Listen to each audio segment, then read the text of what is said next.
ಆತ್ಮೀಯ H 16 news ಅದೇ ಸೀತಾರಾಮ್ಗೆ ಸ್ವಾಗತ. ನಾನು ನಿಮ್ಮವ MI ಅಥವಾ ಮಲ್ಲಪ್ಪ ಜೋತವರ. ಆತ್ಮೀಯರೇ, ವೀರಶೈವ ಮತ್ತು ಲಿಂಗಾಯತ ಇವರ ಮಧ್ಯ ತಿಕ್ಕಾಟ,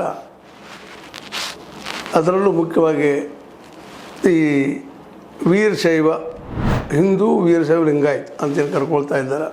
ಅದರಲ್ಲೂ ಮುಖ್ಯವಾಗಿ ಬಸವಣ್ಣ ಆದಿಯಾಗಿ ಶರಣರನ್ನು ತೆಗೆದುಕೊಂಡ ಶಿವಶರಣರ ಹಿಂದೂ ಸಮಾವೇಶ ಮಾಡುವಂಥ ಕೆಲಸವನ್ನು ನಾವೆಲ್ಲ ಒಂದನ್ನು ತೋರಿಸುವ ಕೆಲಸವನ್ನು ಕಣ್ಣೀರಶ್ರೀ ಅವರು ಮಾಡ್ತಾ ಇರೋದು. ಅದಕ್ಕೆ ವಿರೋಧವಾಗಿ ಬಸವಣ್ಣನ ಮೇಲೆ ಪ್ರೀತಿ ಇದ್ದಂಥವ್ರು, ಇಲ್ಲ ಇದೆಲ್ಲ ನೀವು ಬಸವಣ್ಣವ್ರ ವಿಚಾರಗಳನ್ನು ಏನು ಮಾಡ್ತಾಯಿದ್ದೀರಪ್ಪ ಅಂದರೆ ದೂರ ಸರಿಸ್ತಾ ಇದ್ದೀರಿ, ಬಸವಣ್ಣ ಬೇರೆ, ಬಸವಣ್ಣ ನೀವು ಹೇಳುವಂಥ ಬಸವಣ್ಣ ಅಲ್ಲ, ವಚನಕಾರರು ನೀವು ಹೇಳುವಂಗೆ ಇಲ್ಲ ಅನ್ನೋ ಇವರು ವಾದ ಮಾಡ್ತಾಯಿದ್ದಾರೆ. ಇವ್ರ ವಾದದಲ್ಲೂ ಈ ಒಂದು ಬಸವಣ್ಣವ್ರ ಕುರಿತಾಗಿ ತಮ್ಮದೇ ಆದಂಥ ಒಂದು ಸ್ಪಷ್ಟ ದಿಟ್ಟ ನಿರ್ಧಾರ. ಅದೇ ರೀತಿ ನಮ್ಮ ಕಣ್ಣೀರ ಸ್ವಾಮಿಗಳದನ್ನು ನೋಡ್ತಾ ಇದ್ದರು. ಆದರೆ ಕಣ್ಣೀರ ಸ್ವಾಮಿಗಳು ತಮ್ಮ ವಿಚಾರಗಳನ್ನು ಹೇಳಿ ಏನು ತಪ್ಪಿಲ್ಲ, ಹೇಳಲೇಬೇಕಾಗಿದೆ. ಅವ್ರದ್ದು ಹೌದು ಅವ್ರ ಸತ್ಯ ಅನಿಸದ ವೀರಶೈವ ಇದು ಹಿಂದೂ ಧರ್ಮದ ಒಂದು ಭಾಗ ಅಂತ ಹೇಳ್ಕೊಳ್ಳಿ.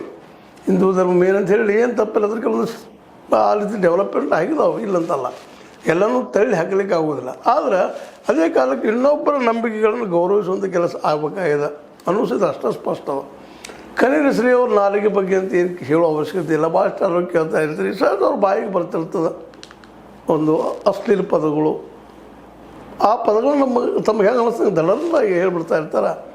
ನಮ್ಮ ಯತ್ನಾಳು ಬಸವಗೌಡ ಪಾಟೀಲ್ ಯತ್ನಾಳು ಹೆಂಗೆ ಮಾತಾಡ್ತಾರೆ ಹಂಗೆ ಮಾತಾಡಿಬಿಡ್ತಾರೆ. ಇದರಿಂದಾಗಿ ಭಾಳಷ್ಟು ನೋವುಗಳಾಗ್ತವೆ, ಹರ್ಟ್ ಆಗ್ತದೆ.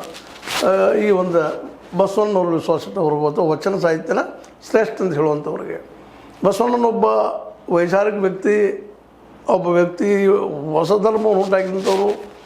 ಅವರು ಏನಪ್ಪ ಅಂತಂದ್ರೆ ದೇಹವೇ ದೇಗುಲ ಅನ್ನುವಂಥ ವ್ಯಕ್ತಿ. ಅವ್ರ ಬಗ್ಗೆ ಅವ್ರಿಗೆ ಭಾಳಷ್ಟು ಒಂದು ಏನಪ್ಪ ಅಂತಂದ್ರೆ ಪ್ರೀತಿ, ವಿಶ್ವಾಸದ ಅವ್ರು ನಂಬ್ಕೊಂಡು ಹೋಗ್ತೀವಿ. ನಮ್ಮ ಧರ್ಮ ಸಪ್ರೇಟಪ್ಪ ನಮ್ಗೆ ಬೇಕು ಅಂತ ಅವ್ರು ಬಯಸ್ತಾ ಇದ್ದಾರೆ. ಆದರೆ ಅದು ಸಪ್ರೇಟ್ ಹಾಕಿಕೊಡೋದು ನಮ್ಮೊಳಗೆ ಇರಬೇಕಂತ ಇವ್ರು ಬಯಸ್ತಾ ಇದ್ದಾರೆ. ಇಲ್ಲಿ ಏನು ಬಂದದಪ್ಪ ಅಂತಂದ್ರೆ ಎರಡೂ ಕಡೆ ಜನರಲ್ಲೇ ಒಂದು ಏನಪ್ಪ ಅಂದ್ರೆ ತಮ್ಮದು ವಾದ ಸರಿ ಅನ್ನುವಂಥ ಮನಸ್ಥಿತಿಗೆ ಬಂದಿತ್ತಿದ್ದಾರೆ. ಅವ್ರವ್ರ ದೃಷ್ಟಿಯಿಂದ ಅವ್ರು ಸರಿ ಇದ್ದರೂ ಸಹಿತ ಇಲ್ಲಿ ಇನ್ನೊಂದು ಮಾತನ್ನು ನಾವು ಗಮನಿಸಬೇಕಾಗೈತಿ. ಎರಡೂ ಕಡೆ ಜನರಿಗೆ ಹೇಳಬೇಕಾಗ್ಯದ ಈ ಅಶ್ಲೀಲ ಪದಗಳನ್ನು ಇಲ್ಲೂ ಕೆಲವೊಂದಿಷ್ಟು ಜನ ಬಳಸಿದ್ದಾರೆ. ನಿಜಗುಣಾನಂದ ಸ್ವಾಮಿಗಳಾಗಿರ್ಬೋದು, ಮತ್ತೊಬ್ಬರಾಗಿರ್ಬೋದು, ಅವರು ಸಹಿತ ಕೆಲವೊಂದು ಪದ ಬಳಸುವಂಥ ಸಡನ್ನಾಗಿ ಕೆಲವೊಂದು ಬಳಸುವಂಥದ್ದು ವೈಚಾರ ನೆಲೆಗಟ್ಟಿನಲ್ಲಿ ದೇವಾನ ದೇವತೆಗಳನ್ನು ಟೀಕೆ ಮಾಡುವಂಥ ಕೆಲವೊಂದು ಬಂದಾಗ ಸಹಜವಾಗಿ ಏನಾಗಿಬಿಡ್ತಪ್ಪ ಅಂತಂದ್ರೆ ತಿಕ್ಕಾಟಗಳು ಸ್ಟಾರ್ಟ್ ಆಗ್ತಾವೆ. ಮೂಲಭೂತವಾಗಿ ಒಂದು ಸಂಪ್ರದಾಯ ನಂಬ್ಕೊಂಡು ಬಂದಂಥ ಕಣ್ಣೀರಶ್ರೀ ಅವರು, ಕಾಳಸಿದ್ದೇಶ್ವರ ಶ್ರೀ ಅವರು, ಅವ್ರು ಇದ್ದಂಥವ್ರು ಜಗಲಿ, ಪೂಜೆ ಪಡ್ಕೊಳ್ಳೋದು ಅದು ಇದು ಅಂತ ಕೆಲವೊಂದು ಬರ್ತಾವೆ.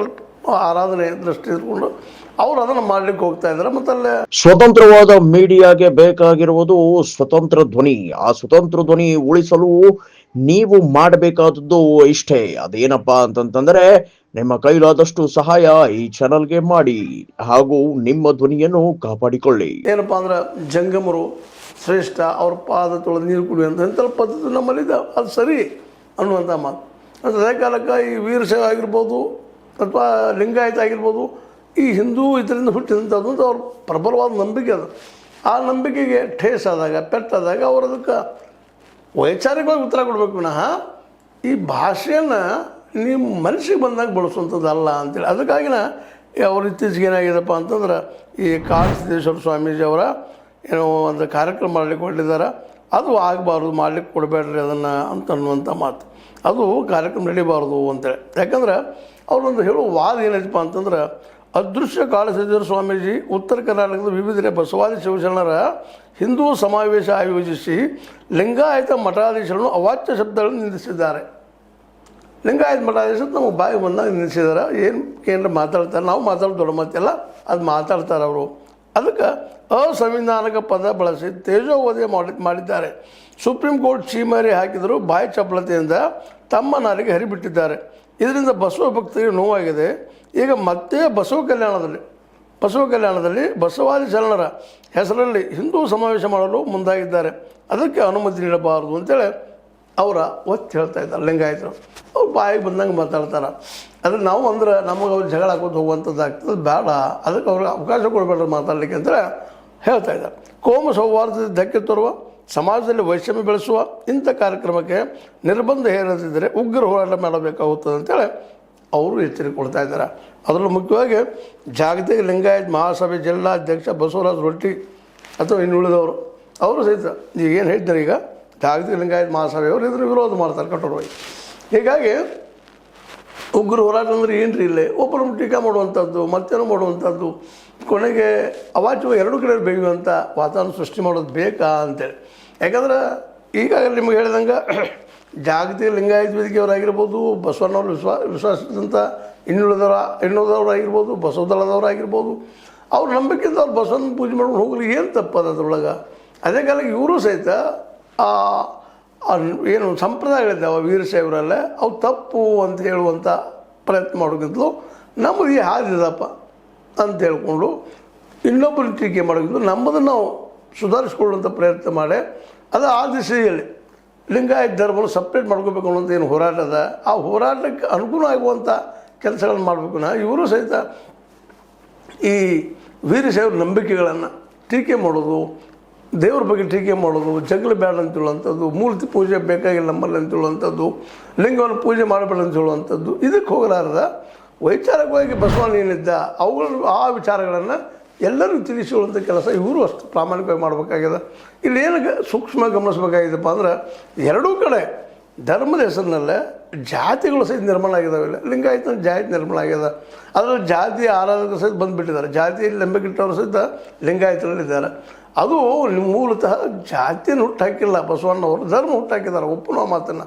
ಆದರೆ ಧರ್ಮ ಇಲ್ಲಿ ಜಾತಿಯಾಗಿ ಪರಿವರ್ತನೆ ಆಗೋದ್ರಿಂದಾಗಿ ಬಸವಣ್ಣವ್ರ ವಿಚಾರ ನೀವು ಪಾಲಿಸ್ತೀರಿ ಇಲ್ರಿ ಅಂಥೇಳಿ ಸಹಜವಾಗಿ ಕಡೆಯ ಶ್ರೀಗಳು ಕೇಳ್ತಾ ಇದ್ದಾರೆ.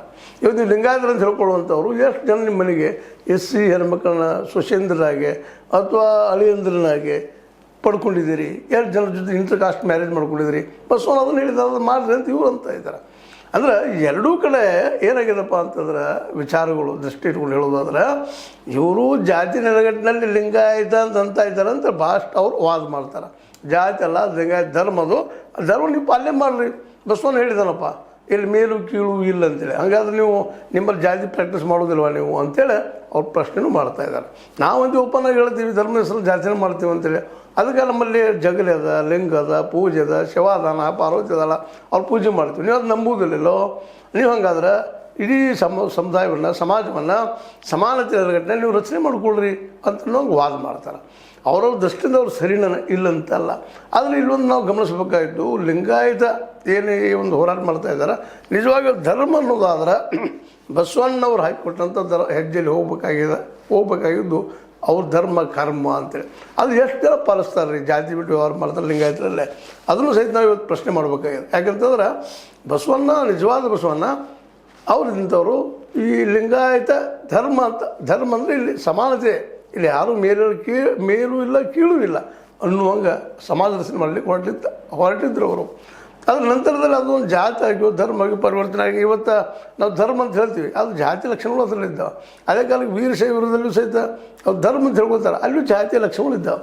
ಅಂದ್ರೆ ಇಲ್ಲಿ ಜಾತಿ ಮತ್ತು ಧರ್ಮದ ನಡಕ ಏನದ ಕರೆಕ್ಟಾಗಿ ಡಿವೈಡೇಷನ್ ಏನದ ಅದು ನಾವು ಯಾರೂ ತಿಳ್ಕೊಳ್ಳಿಕ್ಕೆ ಹೋಗ್ತಾ ಇಲ್ಲ. ಹೀಗಾಗಿ ಒಬ್ಬರೊಬ್ಬರು ತಪ್ಪುಗಳನ್ನು ಟೀಕಾ ಮಾಡಿಕೊಂಡು ಅವ್ರು ಇವ್ರನ್ನ ಟೀಕಾ ಮಾಡೋದು, ಇವರು ಅವ್ರನ್ನ ಟೀಕಾ ಮಾಡಿದ್ದರಿಂದಾಗೆ ಇವತ್ತು ಮಾನಸಿಕ ನೆಮ್ಮದಿ ಇಲ್ಲದಂಥ ಪರಿಸ್ಥಿತಿ ಬಂದದ. ನಿಜವಾಗಿಯೂ ಲಿಂಗಾಯತ ಅನಿಸ್ಕೊಳ್ಳೋರು ಅದನ್ನು ಧರ್ಮ ಆಗಿ ಹೇಳ್ಬೇಕು, ಅದನ್ನು ಜಾತಿಯಾಗಿ ಪರಿವರ್ತನೆ ಮಾಡಿಸಬಾರ್ದು. ಅದೇ ಕಾಲಕ್ಕೆ ವೀರಶೈವರು ಅನಗತ್ಯವಾಗಿ ಬಸವಣ್ಣವರ ವಿಚಾರಗಳನ್ನು ಟೀಕಿಸೋಕ್ಕಿಂತಲೂ ಅವುಗಳನ್ನು ವೈಚಾರಿಕವಾಗಿ ಚಿಂತನೆ ಮಾಡಿ ಅವತ್ತು ವೈಜ್ಞಾನಿಕವಾಗಿ ಏನೇನದ ಅದನ್ನು ಹೇಳೋ ಪ್ರಯತ್ನ ಅವ್ರು ಮಾಡಬೇಕಾಗಿದೆ. ಕೇವಲ ಅವ್ರು ಲಿಂಗ ಪೂಜೆ ಮಾಡ್ತಿದ್ರು ಅನ್ನೋ ಒಂದೇ ಕಾರಣಕ್ಕೆ ಲಿಂಗ ಆರಾಧನೆಗೆ ಅವ್ರು ನಿಲ್ಲಿಸೋಕ್ಕಿಂತಲೂ ಅವ್ರ ವಿಚಾರಗಳು ಅವತ್ತು ಪ್ರಗತಿಪರ ಇದ್ದು. ಆದಷ್ಟು ದೇವರನ್ನು ತಮ್ಮ ಒಳಗೆ ನೋಡುವಂಥ ಪ್ರಯತ್ನ ಮಾಡಿದ್ದಾರೆ ಅವರು ಬಸವಾದಿಗ ಪ್ರಮರ್ತರು. ಅದನ್ನು ಇವತ್ತು ನೀವೆಲ್ಲರೂ ಅಳವಡಿಸ್ಕೊಂಡ್ರೆ ಸಹಜವಾಗಿ ಜಗಳ ತಿಕ್ಕಾಟ ಬರೋದಿಲ್ಲ. ಅವ್ರು ಮಾಡ್ತಾ ಇರ್ತಾರೆ, ನಂಬಿಕೆಗಳನ್ನ ಮಾಡ್ಕೊಂಡು ಹೋಗ್ರಿ. ಇಲ್ಲೇ ಯಾವುದೇ ರೀತಿ ಬಸವಣ್ಣವ್ರ ವಿಚಾರ ಬಂದಾಗ ಇಲ್ಲಿ ಯಾರು ಸ್ವಾಮಿಗಳು ಬರೋದಿಲ್ಲ, ಮತ್ತೊಬ್ಬರು ಬರೋದಿಲ್ಲ, ಇಲ್ಲೇನು ಬರೋದಿದ್ರು ಎಲ್ಲರೂ ಸಮಾನರು, ಜಂಗಮರು. ನಾವು ಒಂದು ಜಾತಿ ಬರೋದಿಲ್ಲ, ಇಲ್ಲಿ ಸಮಾನಪ್ಪ. ಜಂಗಮ ಅಂದ್ರೆ ಇದನ್ನು MM ಕಲಬುರ್ಗಿ ಅವರು ಸಹಿತ ಸಾಕಷ್ಟು ವಿಶ್ಲೇಷಣೆ ಮಾಡಿದ್ದಾರೆ. ಜಂಗಮಪ್ಪ ಅಂದ್ರೆ ನಾನು ನಿಮ್ಮ ಮನೆಗೆ ಬಂದಾಗ ಜಂಗಮ, ನೀವು ನಮ್ಮ ಮನೆಗೆ ಬಂದಾಗ ಜಂಗಮ, ಈ ಜಾತಿ ಅಲ್ಲ ಅಂತ ಸ್ಪಷ್ಟವಾಗಿ ಹೇಳಿದ್ದಾರೆ. ಅದು ನಾವು ಇವತ್ತೇನು ಮಾಡ್ತಾಯಿದ್ವಿ, ಲಿಂಗಾಯತರು ಅದನ್ನು ಮಾಡ್ತಾಯಿದ್ವಿ, ವೀರಶೈವರು ಅದನ್ನೇ ಮಾಡ್ತಾಯಿದ್ದಾರೆ. ಆದರೆ ಇಬ್ಬರು ನಾವು ಸಪ್ರೇಟ್ ಅಂತ ಹೇಳ್ಕೊಳ್ಳೋ ಪ್ರಯತ್ನ ಮಾಡ್ತಿರ್ತಾರೆ. ಆದರೆ ಆಚರಣೆಯಲ್ಲೇ ಸಪ್ರೇಟ್ ಅನ್ನೋದು ಎದ್ದು ಕಾಣೋದಿಲ್ಲ. ಎರಡೂ ಕಡೆ ಜಾತಿಯ ವಾಸನೆ ಜಬರ್ದಸ್ತಾಗಿ ಬರೋದ್ರಿಂದ ಇದು ಕಾಣ್ಲತ್ತದ. ನಿಜವಾಗಿ ಧರ್ಮ ಆದರೆ ಮನೋವೈಶಾಲ್ಯ ಇರ್ತದೆ, ಒಬ್ಬರೊಬ್ರು ಗೌರವಿಸುವಂಥದ್ದು ಇರ್ತದೆ. ಅಂಥ ಪ್ರಸಂಗ ಬಂತಂದ್ರೆ ಕಣಿಯರ ಶ್ರೇಯವರು ಟೀಕಾ ಮಾಡೋದು ತಪ್ತದೆ, ಅಶ್ಲೀಲ ಶಬ್ದಗಳನ್ನು ಉಪಯೋಗ ಮಾಡೋದು ತಪ್ತದೆ. ಅದೇ ಕಾಲಕ್ಕೆ ನಮ್ಮ ನಿಜಗುಣಾನಂದ ಸ್ವಾಮೀಜಿಯವರಾಗಲಿ ಇನ್ನುಳಿದವರಾಗಲಿ ನಮ್ಮ ಲಿಂಗಾಯತ್ ಮಠಾಧೀಶರಾಗಲಿ ಅನಗತ್ಯ ಬರೀ ಶಿವ ಪಾರ್ವತಿನ ಟೀಕೆ ಮಾಡೋಕ್ಕಿಂತಲೂ ಬಸವಣ್ಣವರು ವೈಚಾರಿಕತೆಯನ್ನು ಹಬ್ಬಿಸುವಂಥ ಕೆಲಸ ಆದರೆ ನಿಶ್ಚಿತವಾಗಿಯೂ ಹೆಚ್ಚು ಕಡಿಮೆ ಆಗ್ಬೋದೇನೋ. ಯಾಕಂದ್ರೆ ನಾವು ಬಸವಣ್ಣವ್ರನ್ನ ನಿಜವಾಗಿ ತಿಳ್ಕೊಳ್ಳಾರ್ದಕ್ಕೆ ಅವ್ರು ಏನಿದ್ರು ಅನ್ನೋದು ಅರ್ಥ ಮಾಡ್ಕೊಳ್ಳಾರ್ದಕ್ಕೆ ಇವೆಲ್ಲ ಒಂದು ರೀತಿ ಏನಪ್ಪ ಅಂತಂದ್ರೆ ತಿಕ್ಕಾಟಗಳು ಶುರುವಾಗಿದ್ದಾವೆ. ಇದು ಕಾಲಿಷ್ಟ ಧರ್ಮದ ಹೆಸರಿನಲ್ಲಿ ಜಾತಿಗಳಲ್ಲಿ ಎಂಟರಾಗಿದ್ದರಿಂದಾಗೆ ನನ್ನ ಜಾತಿ ಹೆಚ್ಚು ನಿನ್ನ ಜಾತಿ ಹೆಚ್ಚು ಅನ್ನೋಂಥದ್ದನ್ನು ಧರ್ಮದ ಹೆಸರಲ್ಲಿ ತಿಕ್ಕಾಡ್ತಾ ಇದ್ದಾರೆ. ಇದು ನಿಜವಾದ ಒಳಗಿನ ಆಂತರ್ಯದ ಮರ್ಮ. ಇದಕ್ಕೆ ನೀವು ಅಂತೀರಿ ಹೇಳಿ ತಪ್ಪು ಅನಿಸುತ್ತೆ ನಿಮಗೆ, ತಪ್ಪು ಹೇಳಿ ಸರಿ ಹೇಳ್ರಿ, ಏನಾದರೂ ಹೇಳ್ತಾ ಇರ್ರಿ, ಮಾತಾಡ್ತಾ ಇರ್ರಿ. ಆದರೆ ಜಗಳ ಬಿಟ್ಟರೆ ಅಶ್ಲೀಲ ಪದ ಉಪಯೋಗ ಮಾಡೋದು ಎರಡೂ ಕಡೆ ಜನ ಬಿಟ್ಟರೆ ಅಷ್ಟು ಭಾಳ ಒಳ್ಳೆಯದು. ಅವ್ರ ನಂಬಿಕೆಯಿಂದ ಅವ್ರು ಮಾಡಲಿ, ನಮ್ಮ ನಂಬಿಕೆಯಿಂದ ನಾವು ಮಾಡೋಣ ಅಂತ ಹೇಳ್ತಾ, ಅದಕ್ಕಿಂತ ಮುಖ್ಯವಾಗಿ ಇಲ್ಲೆಲ್ಲರೂ ವೈಚಾರಿಕವಾಗಿ ಬೆಳೆಯುವಂಥ ವಾತಾವರಣ ನಿರ್ಮಾಣ ಆಗಲಿ ಅಂತ ಮತ್ತೊಮ್ಮೆ ಈ ಸಂದರ್ಭದಲ್ಲಿ ಹೇಳ್ತಾ, ನಿಮಗೆ ಲೈಕ್ ಆಗಿರ್ಬೋದು, ಲೈಕ್ ಮಾಡಿ, ಶೇರ್ ಮಾಡಿ, ಕಾಮೆಂಟ್ ಮಾಡಿ, ಜೊತೆ ಸಬ್ಸ್ಕ್ರೈಬ್ ಮಾಡಿ. 16 ನ್ಯೂಸ್ ಅರ್ಥ ತಲಾಮಿದ ಸತ್ಯದ ಕೈಗಳಲ್ಲಿ ವಂದನೆಗಳು. ಆತ್ಮೀಯ ಸಾರ್ವಜನಿಕರಲ್ಲಿ H16 ಅರ್ಥಾತ್ ಹೇ ಸೀತಾರಾಮದಿಂದ ಒಂದು ಮನವಿ. ಈ ಸಂಸ್ಥೆ ಭ್ರಷ್ಟಾಚಾರ, ಅನ್ಯಾಯ, ಅತ್ಯಾಚಾರಗಳಿಂದ ನೊಂದವರ ವೇದಿಕೆ. ಅನ್ಯಾಯಕೋರರ, ಭೂಗಳ್ಳರ, ನಶಾ ಸಾರಾಯಿ ಮಾಫಿಯಾಗಳ ವಿರುದ್ಧದ ಧ್ವನಿ. ರೈತರ, ಕೂಲಿಕಾರ, ಕಾರ್ಮಿಕರ, ಬಿದ್ದ ಸಮುದಾಯ ಜನರ ಧ್ವನಿ. ಬೆಂಬಲವಾಗಿ ನಿಂತು ತನುಮನ ಧನದ ಸಹಾಯಕ್ಕೆ ಸಾರ್ವಜನಿಕರಲ್ಲಿ ಕೋರಿಕೆ. ದಾನದ ಸಹಾಯ ನೀಡಿ ಸ್ವಾತಂತ್ರ್ಯ ಪತ್ರಿಕೋದ್ಯಮ ಉಳಿಸಿ ಬೆಳೆಸಿ. ವಂದನೆಗಳು. ತಮ್ಮನ್ನೇ ನಂಬಿರುವ ಮಲ್ಲಪ್ಪ ಇ ಜೋತಾವರ್. ಈ ಕೆಳಗಿನ QR ಸ್ಕ್ಯಾನ್ ಮಾಡಿ ಅಥವಾ ಈ ನಂಬರ್ ಅಂದರೆ 7411402405ಗೆ ಇಲ್ಲ 9686864852ಗೆ ನೀವು ಫೋನ್ಪೇ ಮಾಡಿ, ಪೇಟಿಎಮ್ ಮಾಡಿ ಅಥವಾ ಇನ್ನಾವುದೇ ಮಾಧ್ಯಮದಿಂದ ಗೂಗಲ್ ಮೂಲಕ ಸಹಾಯ ಮಾಡಿ ಈ ಪ್ರಾಮಾಣಿಕ ಪತ್ರಿಕೋದ್ಯಮವನ್ನು ಉಳಿಸಿ ಅಂತ ಮತ್ತೊಮ್ಮೆ ಮನವಿ. ವಂದನೆಗಳು.